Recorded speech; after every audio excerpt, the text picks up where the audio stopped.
Hey badasses, this is Donnie Bovine, the founding badass behind Success Champions, the podcast, the magazine, the Facebook group filled full of business owners that are doing amazing things growing and scaling their business. Here we are at the Hearst Convention Center in Fort Worth, Texas, getting geared up for the Badass Business Summit.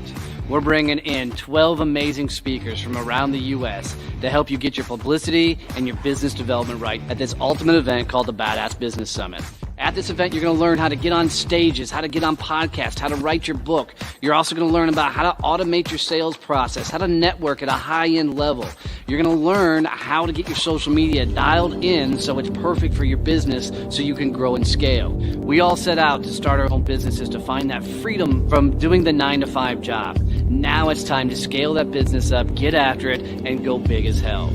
I promise you, at the Badass Business Summit, you're going to unleash that inner badass inside of you so you can go big and loud and change the world.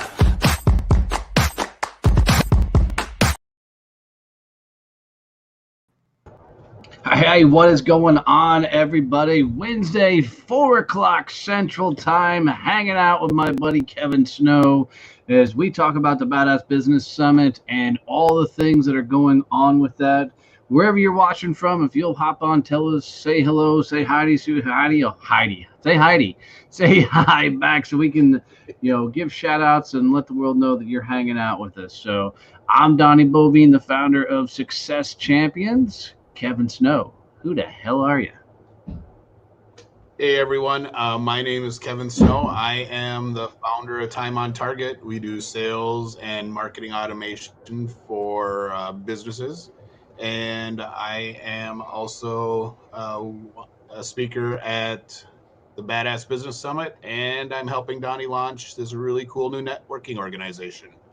Yeah, it's been a fun ride. I admittedly will tell the world that they're laughing that I said Heidi, that I launched this company and ran it straight into the ground for a little while. Then TJ, Eric, Stacy, good to see everybody. And it took me a little while to find my footing and start being able to figure out what a business owner is.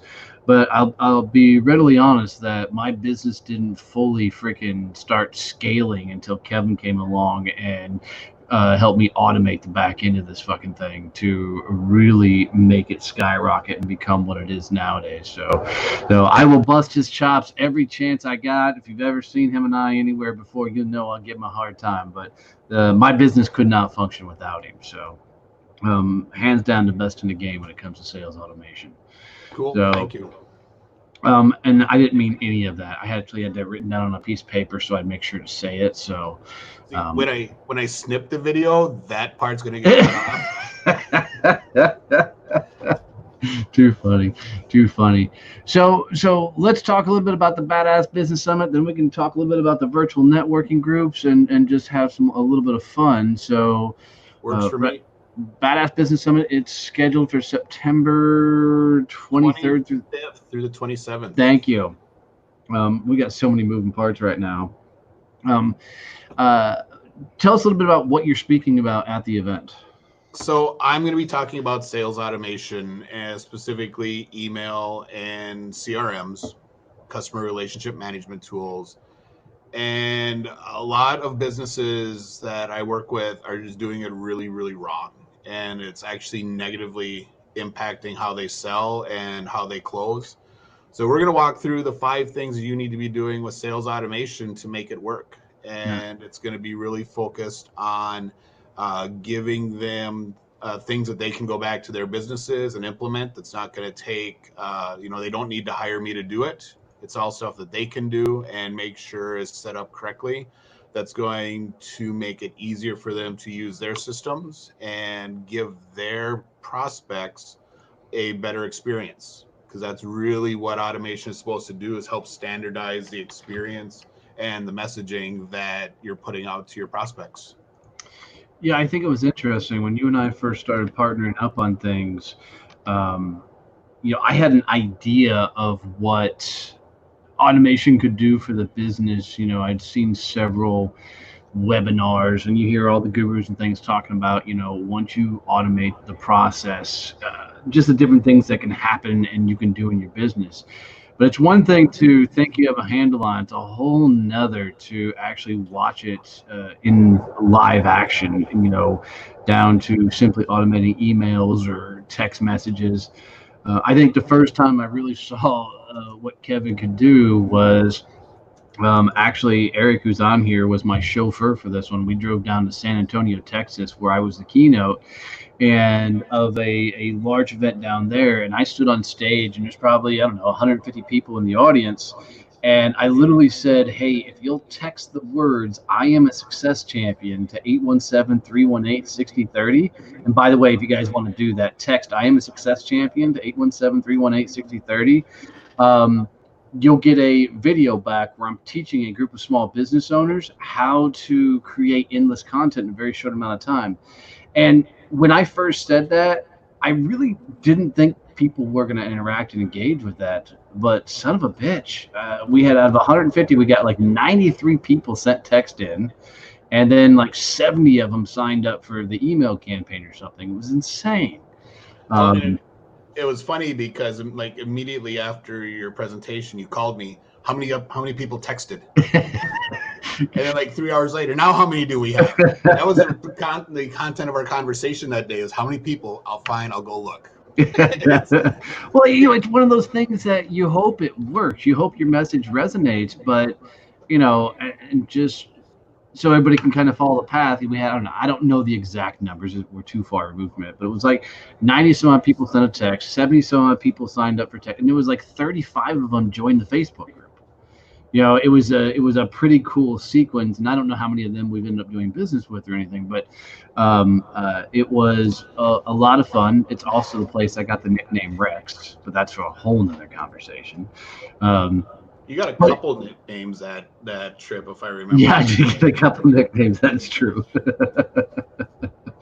But that's the cool thing behind sales automation. How the hell did you find yourself in this world of automating people's sales process? It's not a natural thing that people say when they're 3 years old that, hey, I'm going to grow up and automate people's sales systems.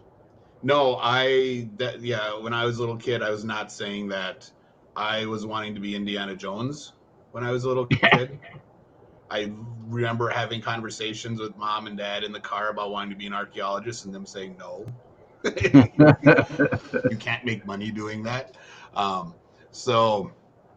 no, I actually, it was a one of a series of evolutions for my business.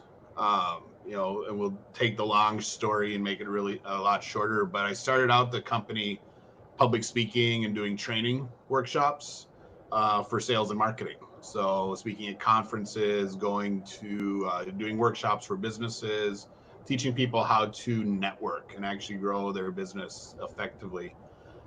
That transitioned into a consulting where I was helping second stage growth businesses launch sales teams. So I'd come in and work with business owners that were trying to figure out how to scale and were self-aware enough to know that they didn't know how to run a sales program and how to launch one effectively. So I'd help them do that. And that is where I started shifting because at that point I came in as a consultant. I wanted to be agnostic. I didn't want to say, yep, you have to use this system or do this system, or here's the ones I like. I wanted to help them find the one that was best for them, which was cool. But I was bringing in all these people to do stuff with my client that were also getting paid.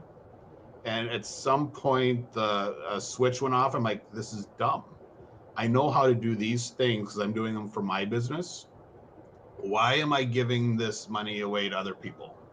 So I started bringing in the email automation and the CRM stuff in-house to do it. I would do it. And then I actually just really niched down and said, you know what, I can just focus on this part. So now my business is really focused on sales processes and then integrating tools into those processes effectively. How do we help the salesperson close stuff quicker so that he's not spending his time doing emails? He's actually spending that time in front of clients and we're trying to take a lot of that redundant stuff off of his plate. Yeah, no, it's really cool. I mean, because anybody spends 5 minutes with me, I am the epitome of that dog off of Up, and I squirrel out on shiny objects every chance I get.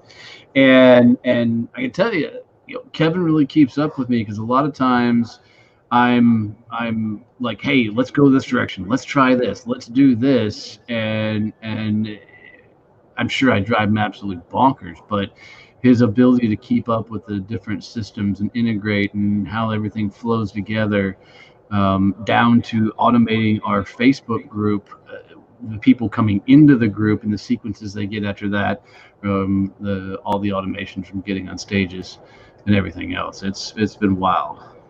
Well, one of the cool things is working with you is that ideation step that we do a lot, where one of us will call the other one up and say, I have an idea, which is usually followed by the other saying, hell, this is gonna be work.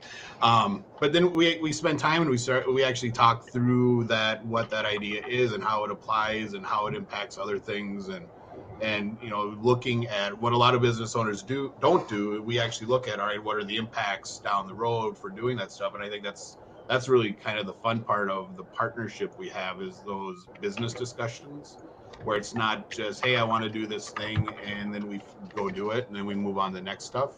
We're kind of the sounding board for each other's businesses, and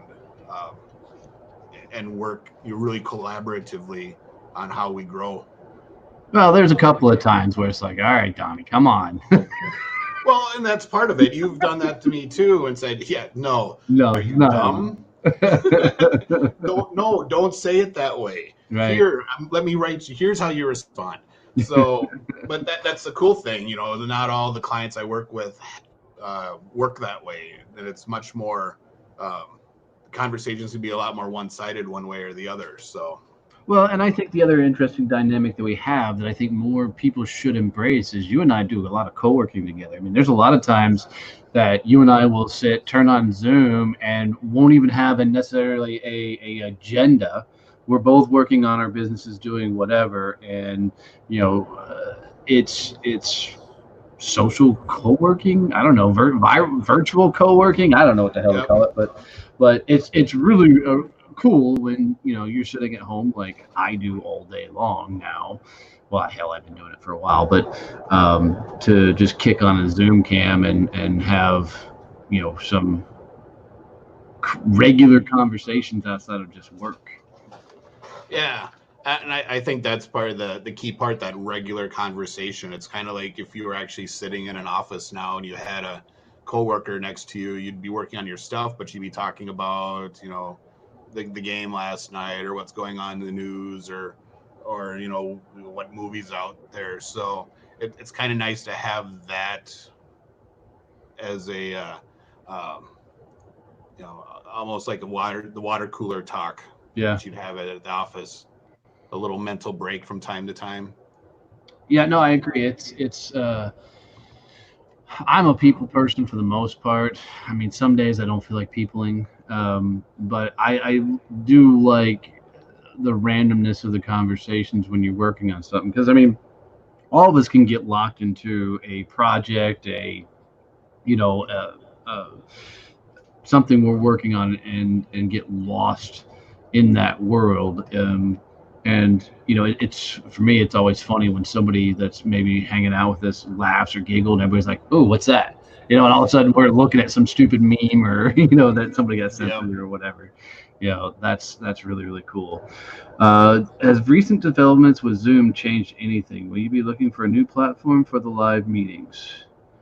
No, Eric, I could tell you right now, like live streaming right now, we are using StreamYard because that allows us to go live on multiple platforms. So we're on 5 platforms. We're on Facebook, LinkedIn, YouTube, Periscope, and Twitch right now, live streaming with us. So that hasn't changed. And I really think a lot of the changes with Zoom has helped us out with a little bit more added security.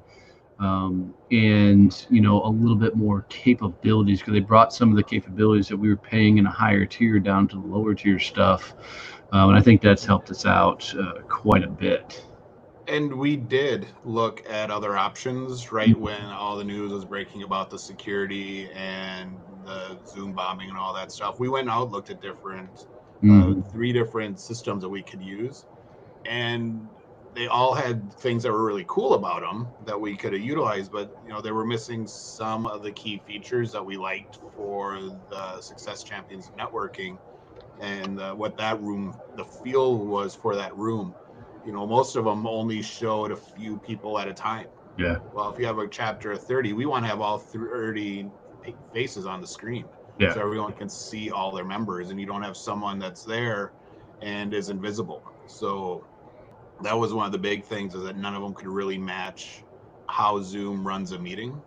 And they've consistently been upgrading their security. I got an email today. They have a bunch of new stuff coming out on the 9th. So, and they do things like the breakout rooms, which are really, really cool. That adds some dynamics to the meetings. And we've even gone so far with the networking groups to start issuing out licenses under our brand and company for some of these networking groups that we have. So there's a lot of cool things. And as far as my business goes, hell, I've been running an online business for almost 3 years now. I've been sitting in this chair in my cave, for quite some time. So that hasn't changed a whole lot of dynamic.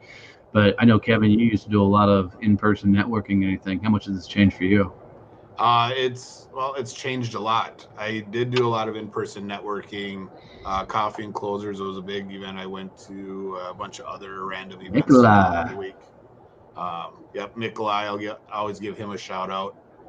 But and then I did a lot of in-client meetings too. I liked going to clients' locations to meet and talk to them and see where they worked and what they had going on.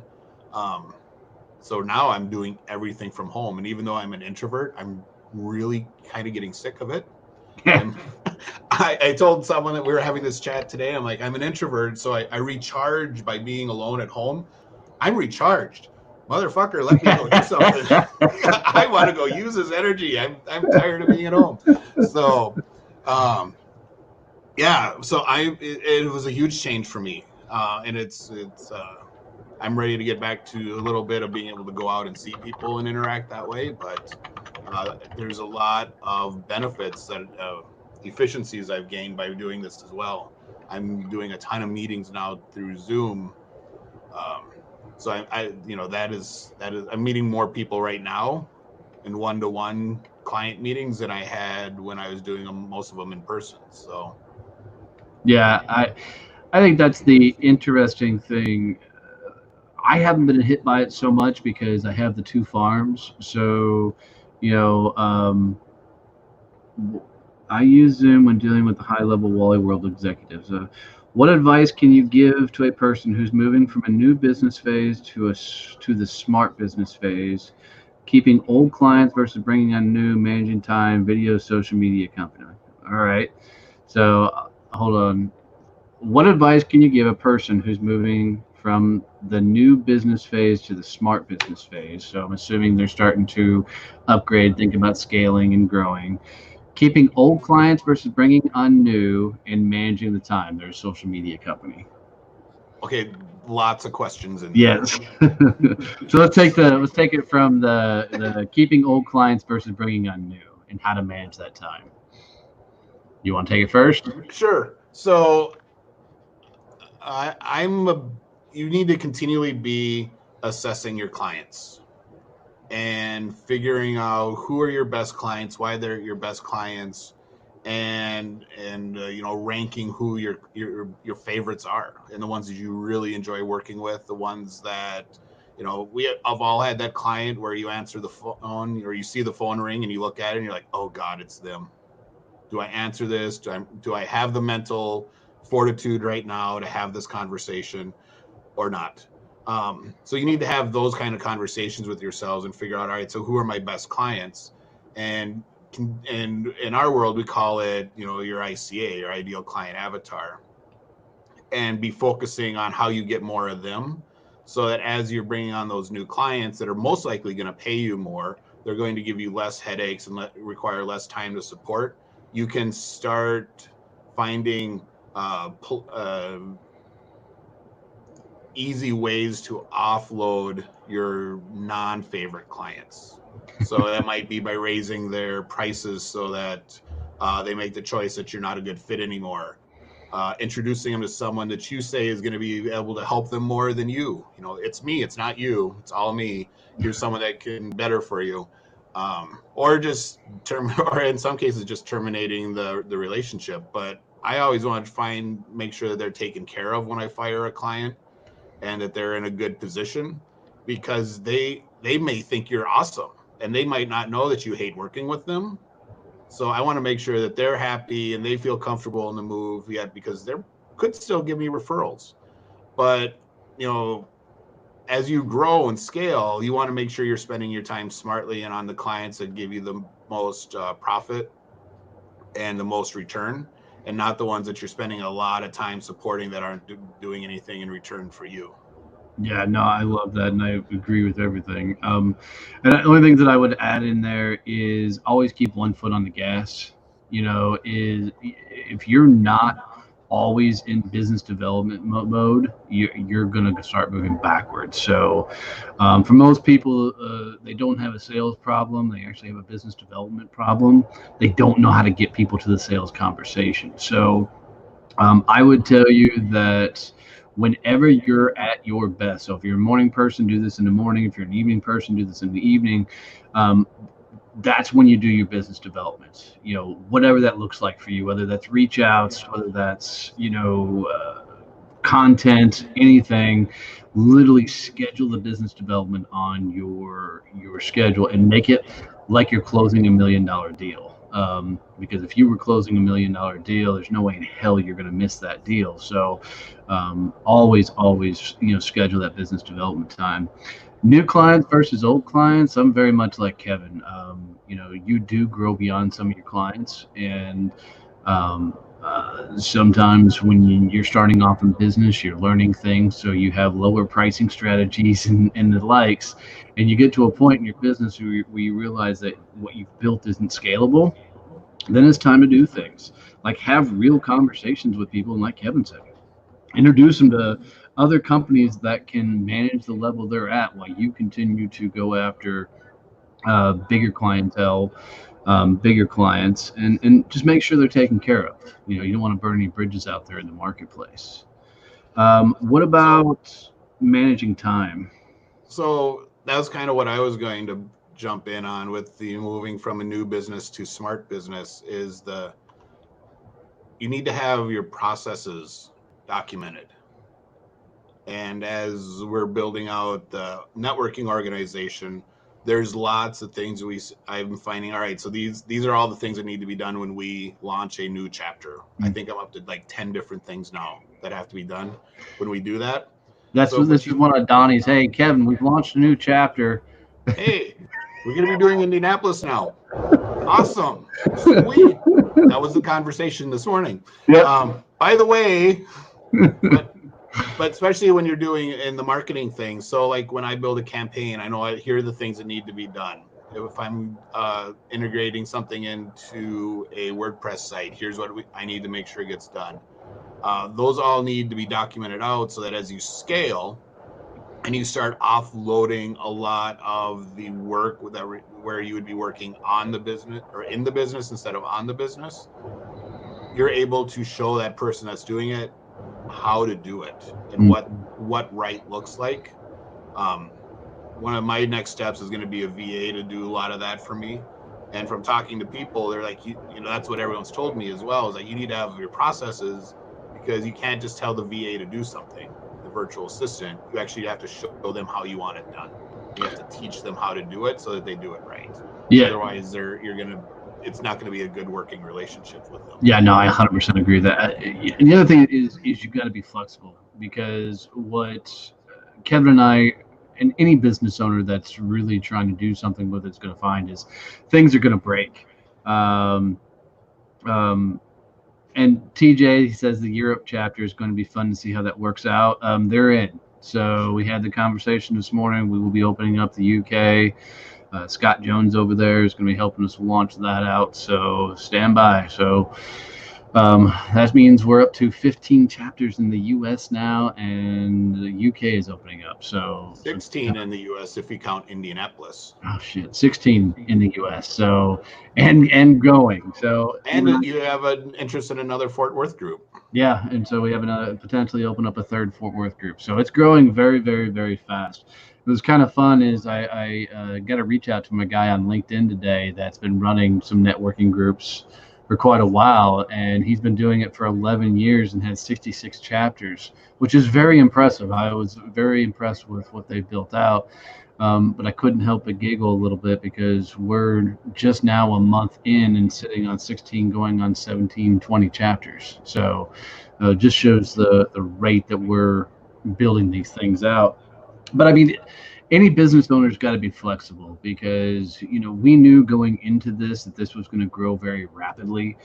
And we knew that some of the processes were going to be built on the fly. So it was the ability to have patience with everything as it gets built out and knowing things are going to break. And I'll tell you guys, whatever your skill set is in business, you need to partner up with somebody else who geeks out on the stuff that you aren't good at.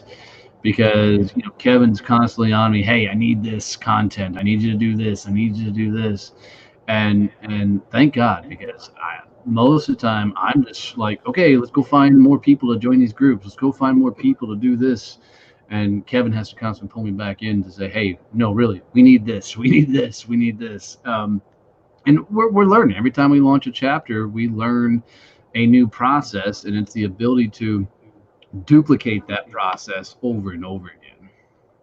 Well, and two comments. One about the being adaptable piece. When you messaged me at 4:42 in the morning on St. Patrick's Day about launching, wanting to have a networking organization, that was about 180-degree pivot from what we had planned for the year. Because Donnie doesn't like it, but I made him do a kind of a marketing calendar of, all right, so what are our big muscle moves for content that we're going to try and sell, so that we can be ahead. And so it's not oh crap, we're launching this, phase 2 of becoming a champion tomorrow, and I need to build stuff and write email tonight. So we basically scrapped the entire sales plan for the rest of the year and pivoted all into networking. So, for a lot of business owners, that would be a huge shock to the system. Yeah. And so it's really key that you are able to be adaptable and you look at the market and say, all right, here's what we need to do. And not just try, we can muscle through it. No, based on what's going on, we need something that's going to fit the needs, and here it is. Yeah. And based on what we're hearing from everyone we talked to, it was a really good choice. So, well, and I think that it's also the ability to have somebody that can run as fast and as hard as you are, but also,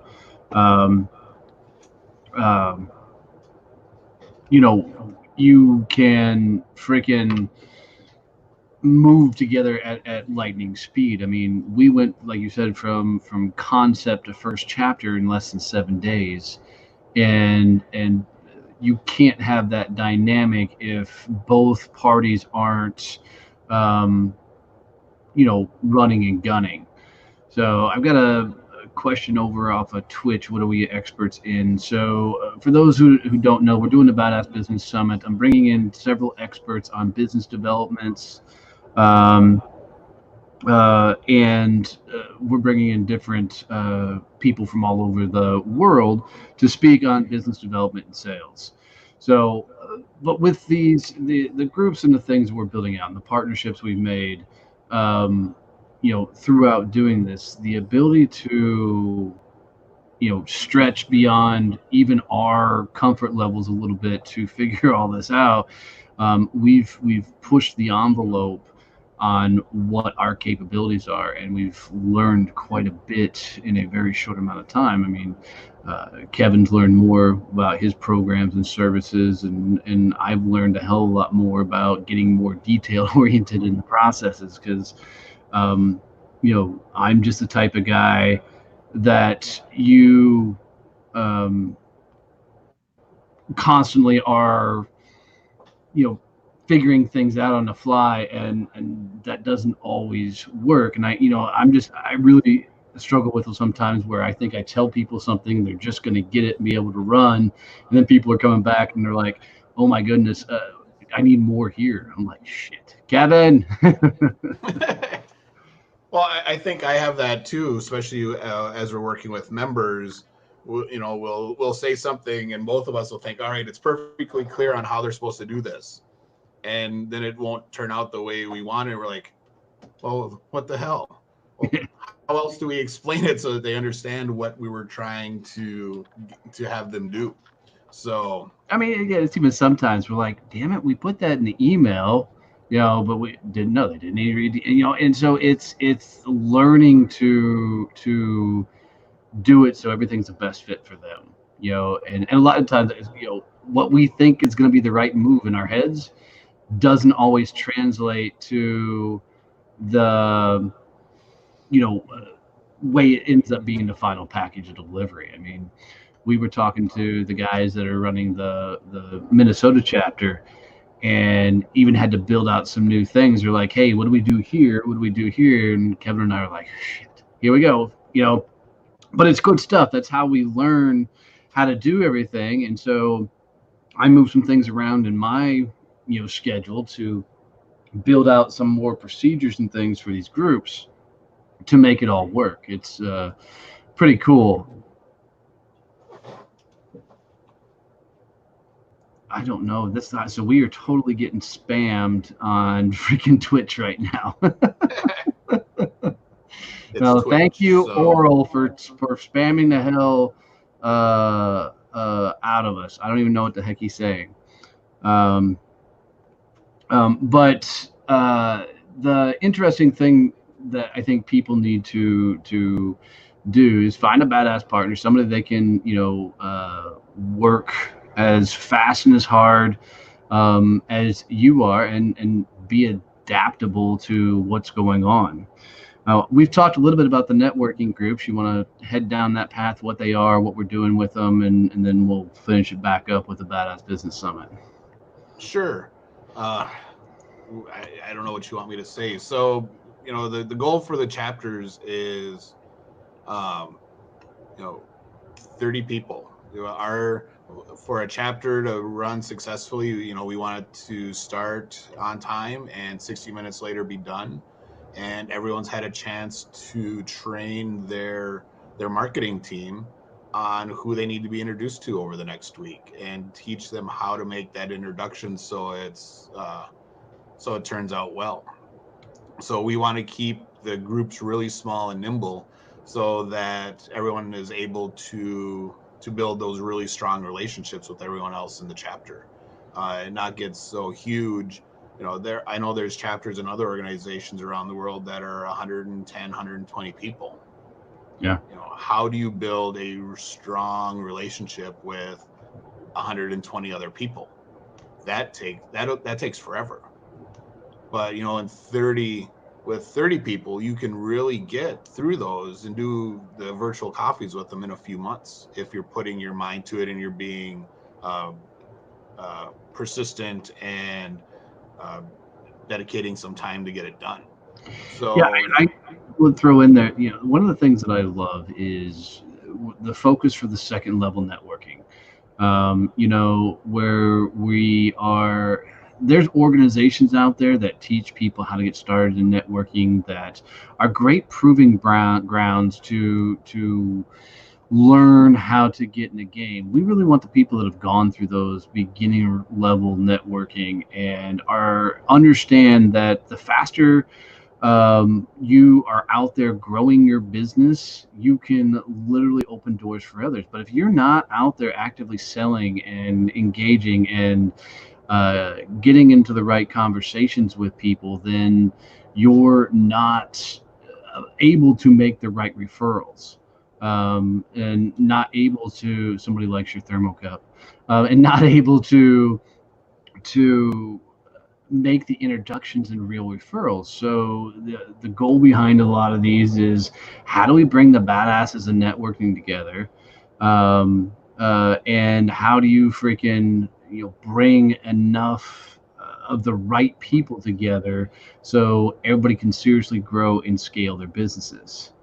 um, you just look at your own image while you're talking.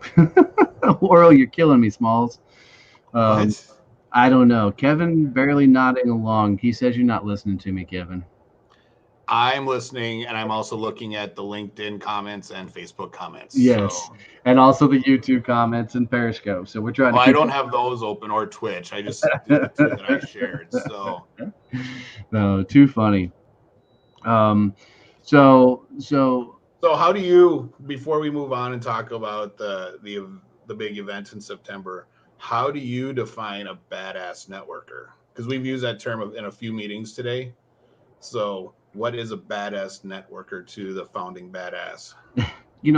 I believe networking is building other people's businesses. So the trick of being an actual badass networker is somebody that can sell, somebody that knows how to go out and find their own clients, but they're also a part of the community. They're sitting on boards, they're sitting on, um, different chapters and chambers, and they're actively engaged in the community. So when they come and join a group like Success Champions Networking, they come with a large Rolodex of their clients that they're willing to introduce to other people once the trust is established. See, I think most people go into networking and they don't know how to go do their own business development. They don't know how to get clients, so they come to groups like this in hopes that um, uh, they're going to get, you know, uh, everybody in the room to be their client or buy their products or buy their services. That's a surefire way to not make it in one of our chapters. It really comes down to, if you're going to be a badass networker, you better be able to get to know people so well that you can introduce them to your number one client, because you trust that they're going to do what they say they're going to do. And you better be able to really open some doors, not show up with a handout and try and sell the room and try and just do business. I mean, the badass networker understands the people sitting around the table are not your prospect list.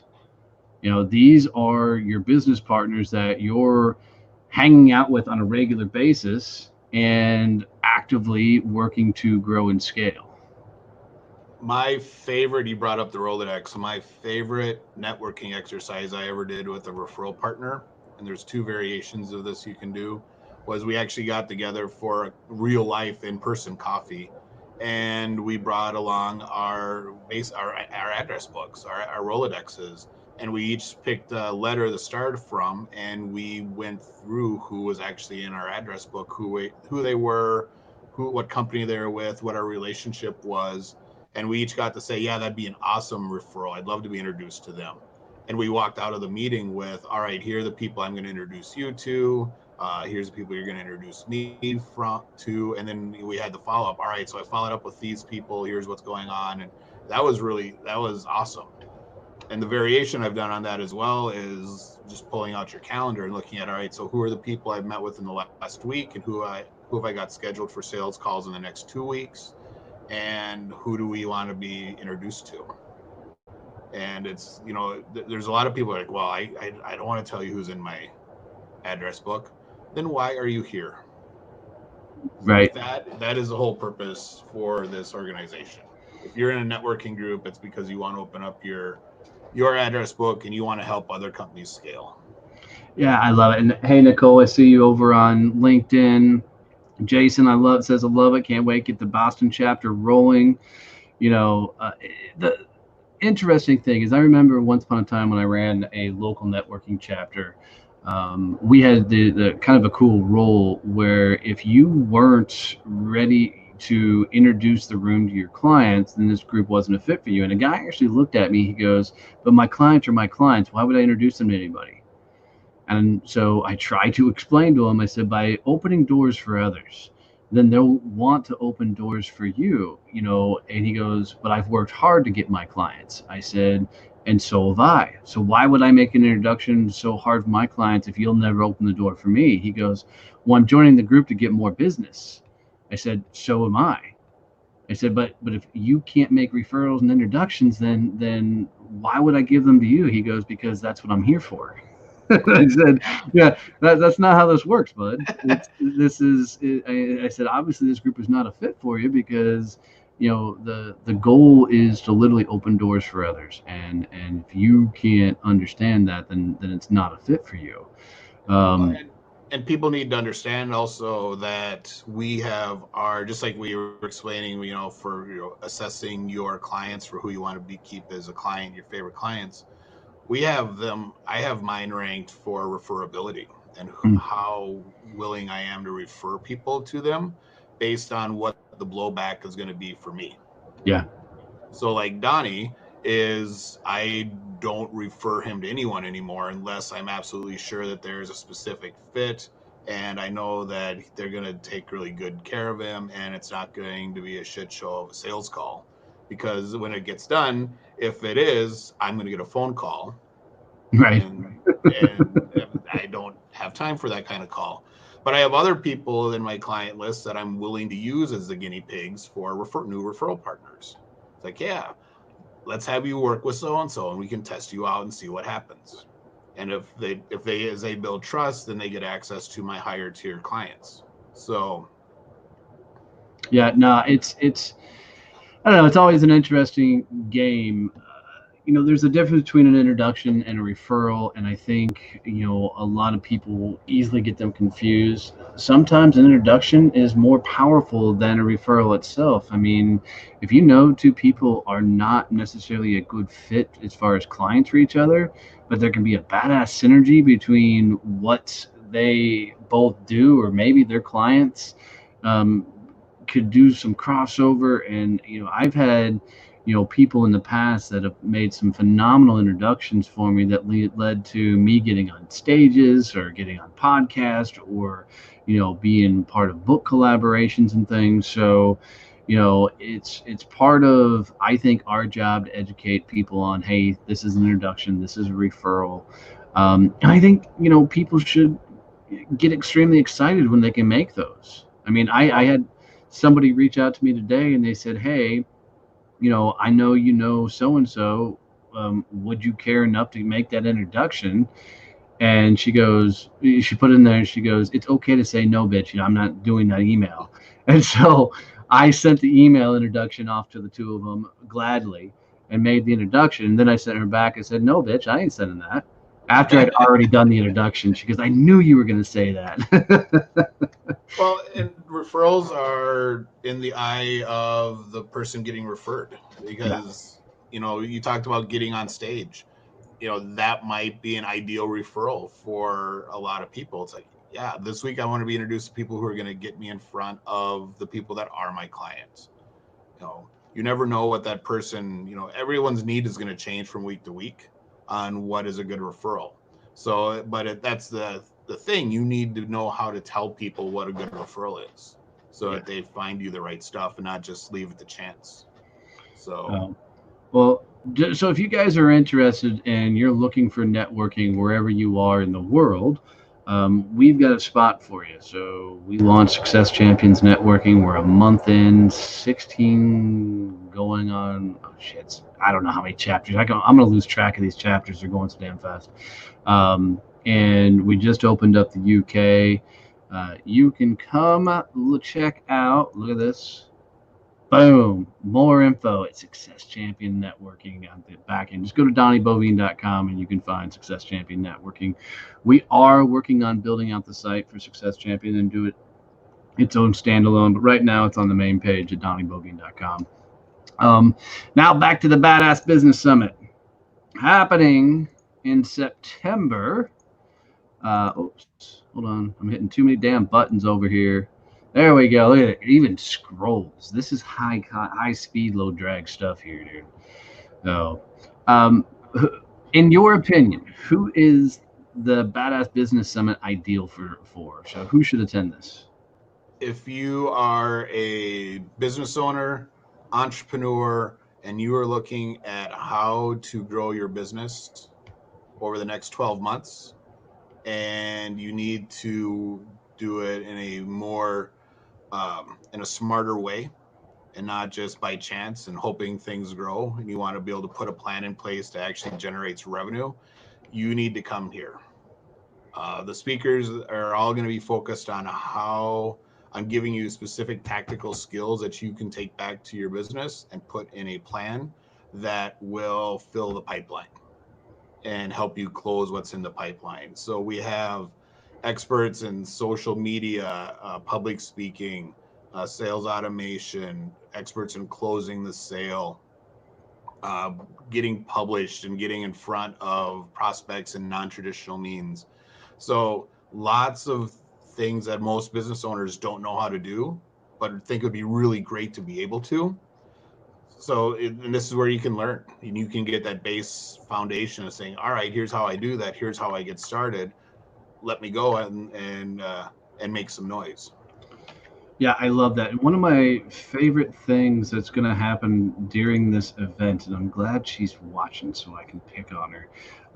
But Envoy Managed Services is the title sponsor for this event, and they will be joining us. And Nicole Dickman, who's the CEO there, will be joining us for an actual live interview at the event. So we're going to do a live podcast that'll be played over Success Champions podcast and live streamed, through different various outlets. So you'll get a chance to hear Nicole. She's got a badass story of how she came to be the CEO of her company, and how she saved all of her teammates, along the ride. It's a really, really cool story that I'm excited to share. But if you guys need managed IT services, Envoy Managed Services, you can't go wrong with these guys. They're absolutely amazing and phenomenal with everything they do. So, but guys, come hang out with us at the Badass Business Summit. We are excited. We're looking forward to it. There'll be a ton of phenomenal content. Those who do sign up will get a book that features each one of the speakers in there, with each chapter highlighting it out, so you'll have some cool, tangible takeaways. It's in Fort Worth, Texas at the Hearst Convention Center, and it will be just a phenomenal, great time to hang out, learn sales automation, getting on stages, writing your book. Really, its focus is teaching you how to become the face of your business in this day and age, which is even more and more important. Kevin, how do people reach out? How do they find you? How do they get to know you? The easiest way to reach out to me is email, kevin.snow@time-on-target.com, and say you saw me here and let me know how I can help. Or they can join my Facebook group, Close More Sales with Automation. If I had that quick enough, I would have freaking put that up so they can say it. So they can say it. Hold on. Let me pop that up on the screen because I like that. Close More Sales with Automation. We're going to make that a banner. Boom. Go to Facebook. Type in Close More Sales with Automation and join the group. And Kevin's in there on a regular basis talking about sales, automation, technology, and the things you can be employing in your businesses.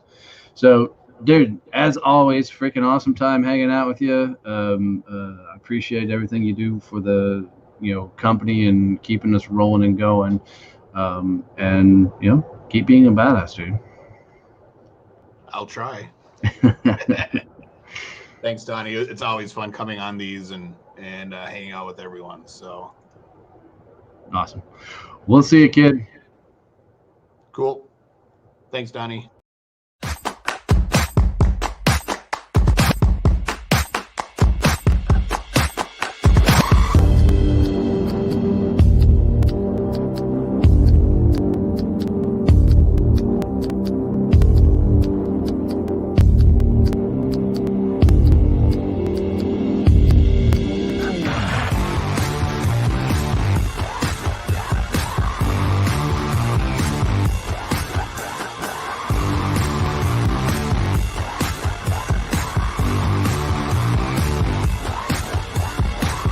Hey badasses, this is Donnie Bovine, the founding badass behind Success Champions, the podcast, the magazine, the Facebook group filled full of business owners that are doing amazing things growing and scaling their business.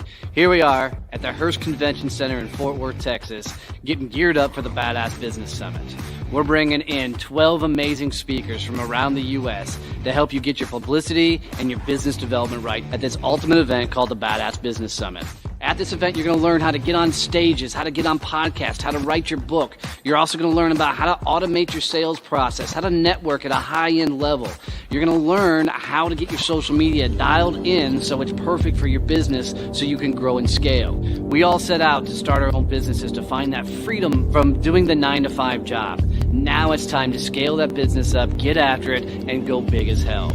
I promise you, at the Badass Business Summit, you're going to unleash that inner badass inside of you so you can go big and loud and change the world.